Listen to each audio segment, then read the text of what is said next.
And we're back with VC News.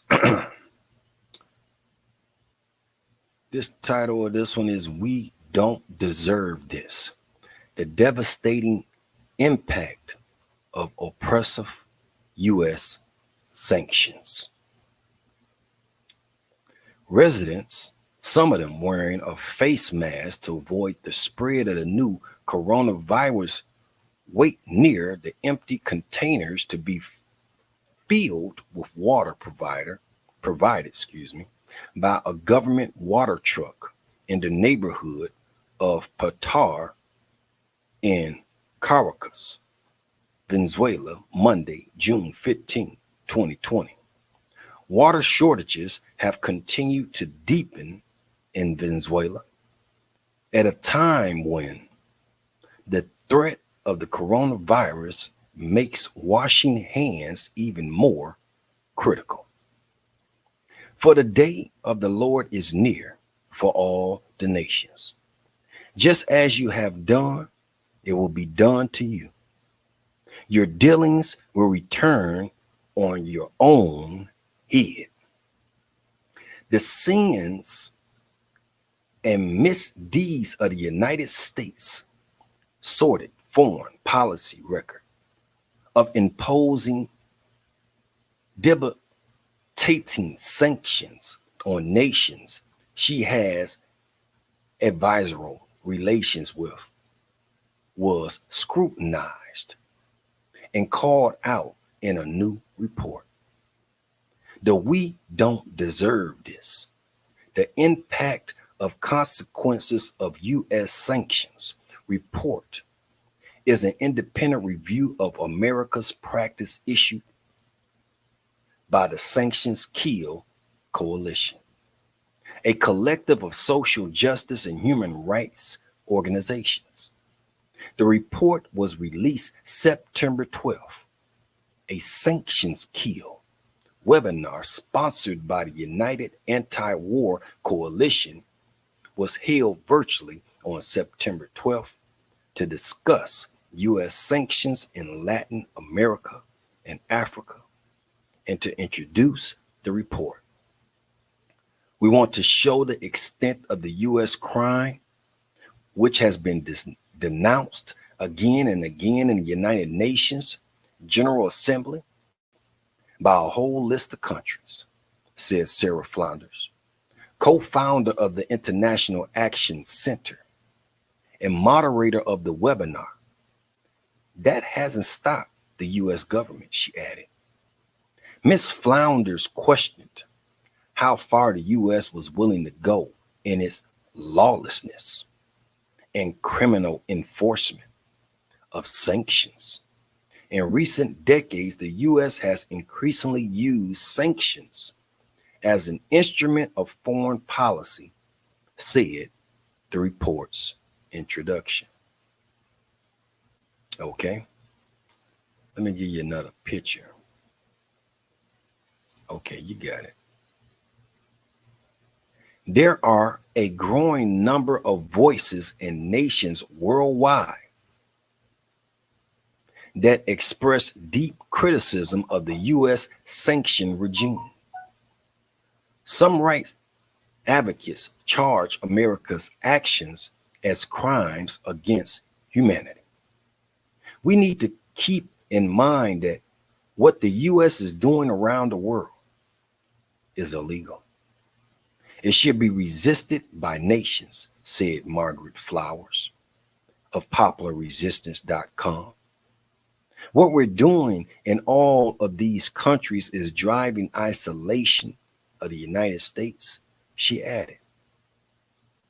Ms. Flowers reasoned that America is failing to achieve its objectives, particularly in Latin America, and is driving relationships between the region and her other foes like Russia, China, and Iran.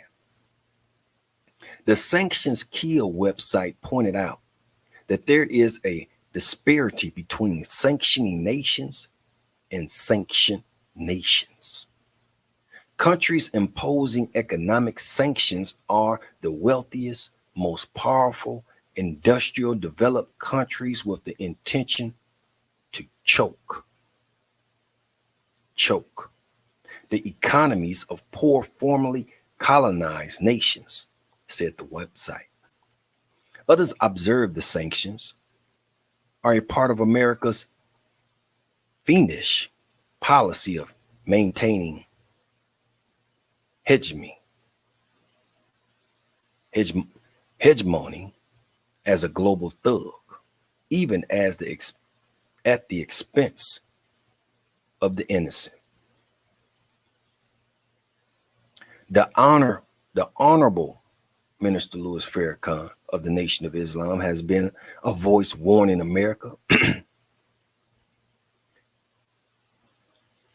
that her obstinate behavior is causing isolation and loss of true friendship globally. The people of the world hate America because of America's policies, wrote Minister Farrakhan in a 1985 article reprinted August 31st in his weekly Final Call column. They do not hate the American people. Yeah, I remember that. They hate the American government, he said. America often justified sanctions under the pretense that the targeted nation poses a serious risk, serious risk, an imminent threat to America's national security and foreign policy objectives. In theory, sanctions are meant to accomplish geopolitical goals. However, research indicates that after the economic damage and cost of life, sanctions ultimately fail, says a February 2020 Cato Institute analysis. The "we don't deserve this, we don't deserve this" report delves into the impact of the U.S. sanctions on developing nations in Africa, the Caribbean, and the Middle and Far East. The 35-page document is based on official reports, independent research, and polls among people from the sanctioned nations of Cuba, Iran, Nicaragua, Venezuela, Zimbabwe, and on the ground fact finding in Syria. The findings illustrate how America, the #1 global economy and superpower, uses sanctions as an instrument of economic terrorism. Economic terrorism. To crush geopolitical opponents. Sanctions are a tool of imperialism to coerce or to bully the targeted country to submit to imperialist domination, explained Asantewa,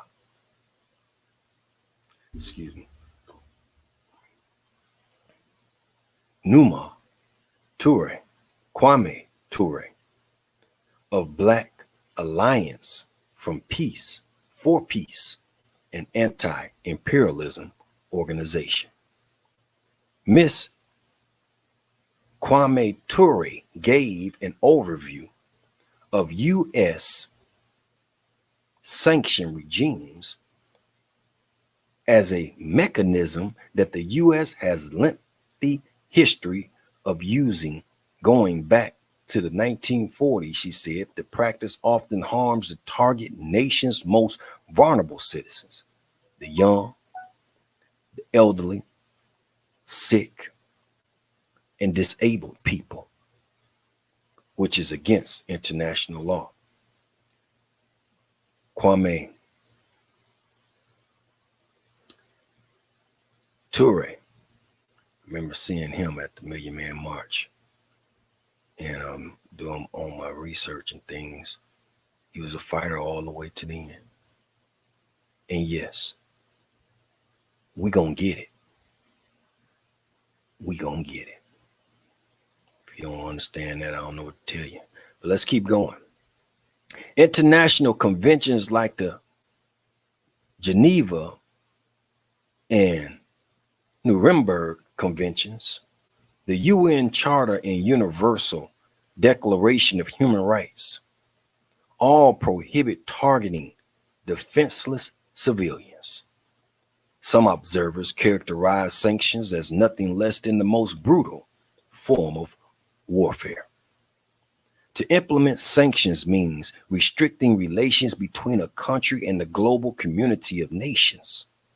Sanctions come in various forms, such as blocking financial transactions and foreign assistance, freezing assets, and restricting commercial trade of arms and crucial items like food and fuel. Generally, the measure is imposed through the UN Security Council. Well, you know how the UN be. You see that with Libya and Gaddafi. However, most U.S. sanctions are unilateral, cohesive measures, meaning not legally authorized by the UN and imposed by the U.S. alone, said the report. It's a crime against humanity. It's collective punishment. But these cohesive measures violate a number of different international laws, said Ms. Flowers. Since these sanctions deprive targeted countries of revenues to support essential infrastructure and public services for populations, they are a form of collective punishment comparable to a wartime siege, as stated in the Geneva and Hague Conventions, both signed by the U.S. America has been an international snooper and meddler in other nations' affairs for nations that resist interference. America punishes them with crippling sanctions to cause economic and inhumane hardship, destabilization, and popular dissent with an aim of regime change. Okay, that's the government, but you're also doing it to the people. This is a strategy especially for Cuba, Venezuela, Syria, and Nicaragua. Sanctions, met a woman from there. I think I said it right, but yeah, she had to help me get that pronunciation right.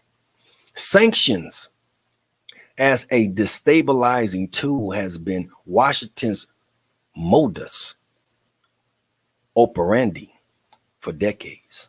For example, the U.S. embargo on Cuba began in 1958 and has been the foundational stone of domestic suffering in over 600 attempted CIA assassinations on the late Fidel Castro, rest in peace, who died in 2016 of natural causes at 90.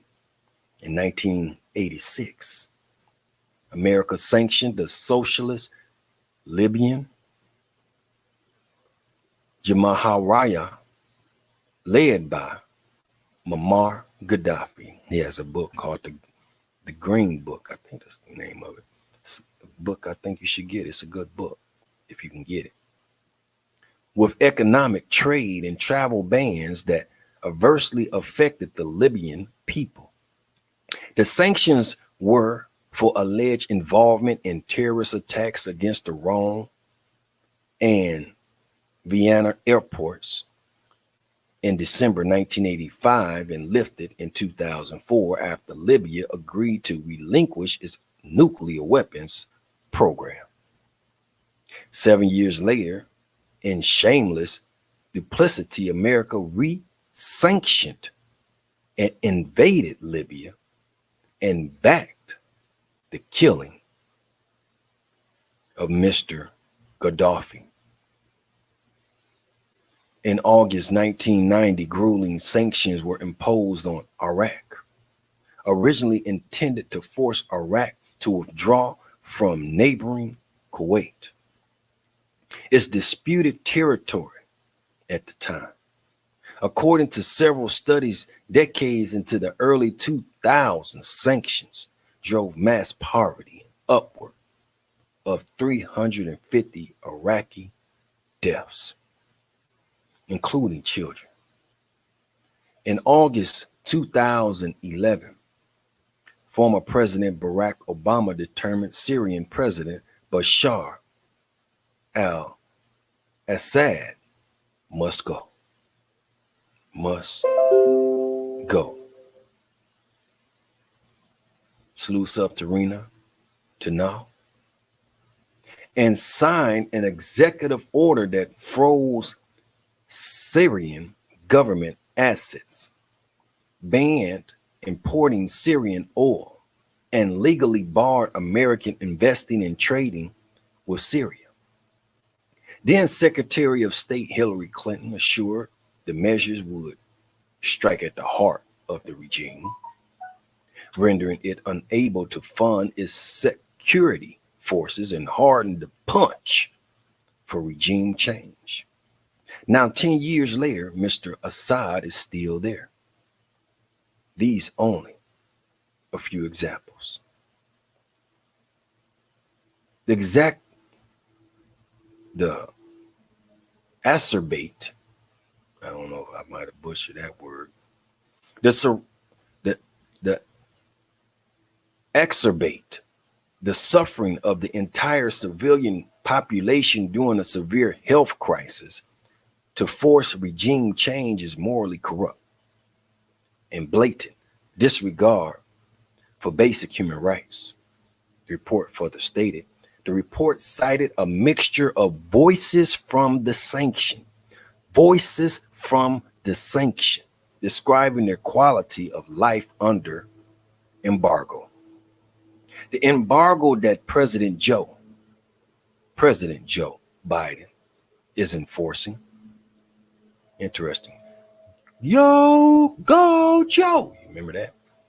Is a cruel policy designed to make our lives miserable, said Pablo, a musician / composer who has resided in Havana, Cuba since 1996.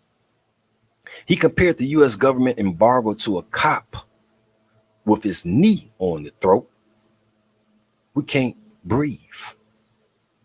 We can't breathe. He added, calling the blockade an act of war. The financial reserve robbed from our nation are not available for the maintenance and replacement of parts of our water system, said Anna in Venezuela.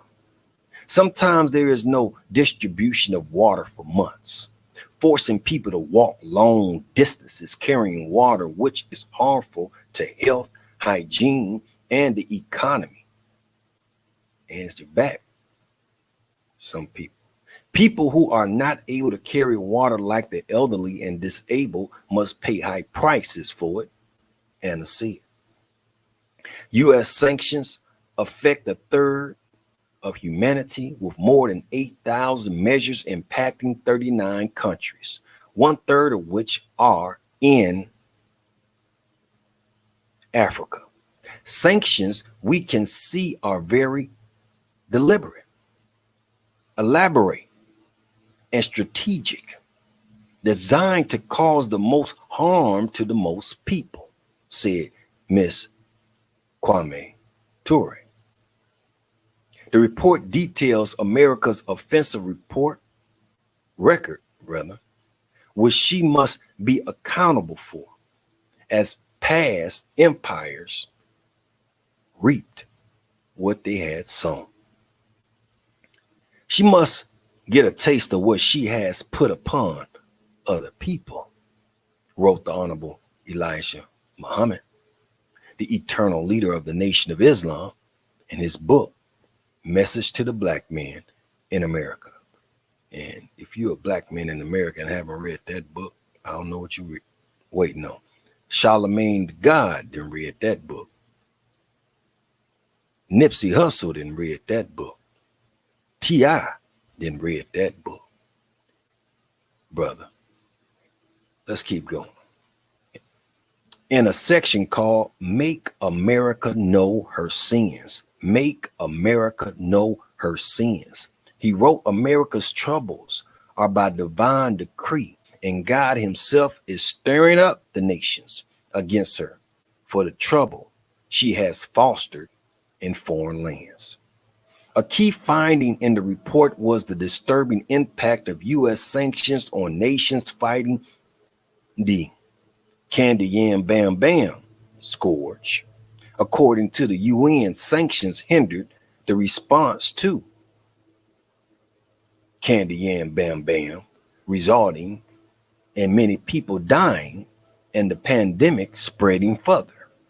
Last year, the U.S. ignored UN Secretary General Antonio Guterres' appeal for sanctioning powers to waive sanctions while the world fought against the virus.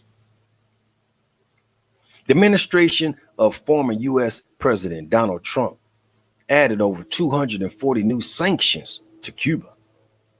And so far, President Biden has not reversed any decisions as many expected him to do.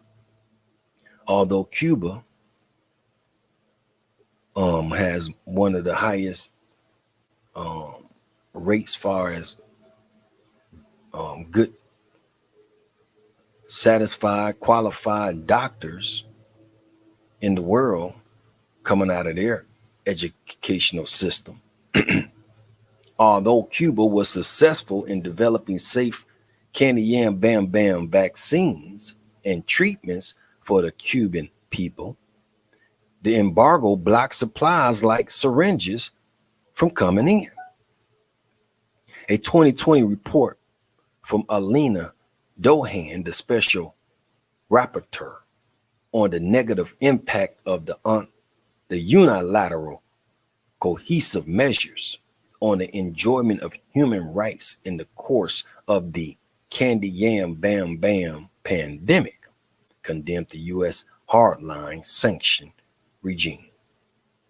The United States trade embargo against Cuba has not been eased since the start of the Candy Yam Bam Bam crisis. Ms. Dohan reported after urgent appeals to the U.S. government to lift the embargo. In August, Venezuela asked the International Criminal Court, ICC, to investigate U.S. sanctions as crimes against humanity and provided the Hague-based court with evidence. Venezuelan Vice President Delcy Rodriguez announced August 25th a dossier showing how U.S. sanctions affected Venezuelan rights to health, food, and economic development. We have obtained information on how the sanctions affected the medicine producing industry in Venezuela. More than half the medicine producing transnationals in the country left, Ms. Rodriguez said. She said all but 10 of the 150 individual companies affected by the sanctions were privately owned, adding that Washington has also targeted specific assets, including 30 oil tankers and 58 aircraft. The aim is ousting President Nicolas Maduro and replacing him with proverbial puppet on a string, Juan Guaido, observers charge. The Washington-based Center of Economic and Policy Research estimates U.S. sanctions had caused more than 40,000 deaths in Venezuela in 2017 through 2018. Ms. Dohan said targeted countries face shortages of medication and medical equipment, including oxygen supplies and ventilators, protective kits, spare parts, software, fuel, electricity, drinking water, and water for sanitation. The strength of U.S. global influence is enormous. U.S. sanctions and extraterritorial claims or third-party entities have led to the imprisonment of business persons, diplomats, and the violation of international treaties, said the report. The United States imposes broad trade embargoes as well as targeted sanctions that typically involve financial restrictions against entities and individuals. Since the candy yam bam bam pandemic began, the U.S. has broadened its use of threats of sanctions. For example, by considering new types of sanctions in connection with an effort to accuse China of the spread of the disease, such as the lifting of China's sovereign immunity.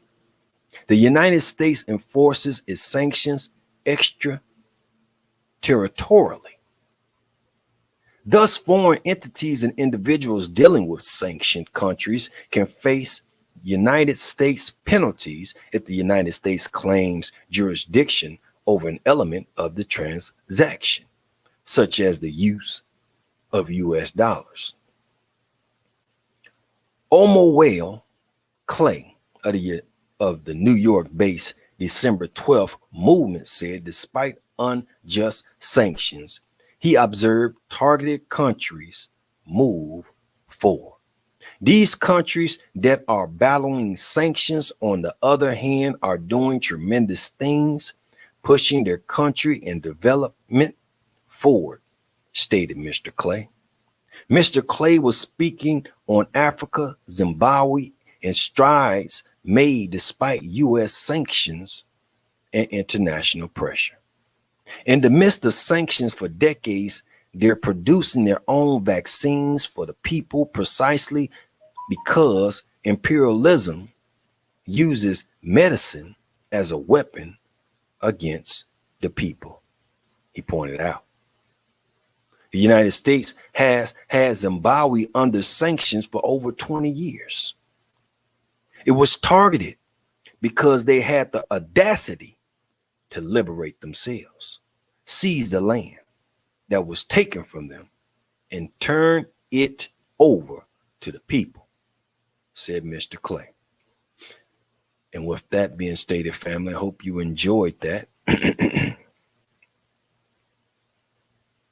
And we'll be ending this one at this point. Hope you enjoyed it. Keep your heads up, stay focused, and read. Peace.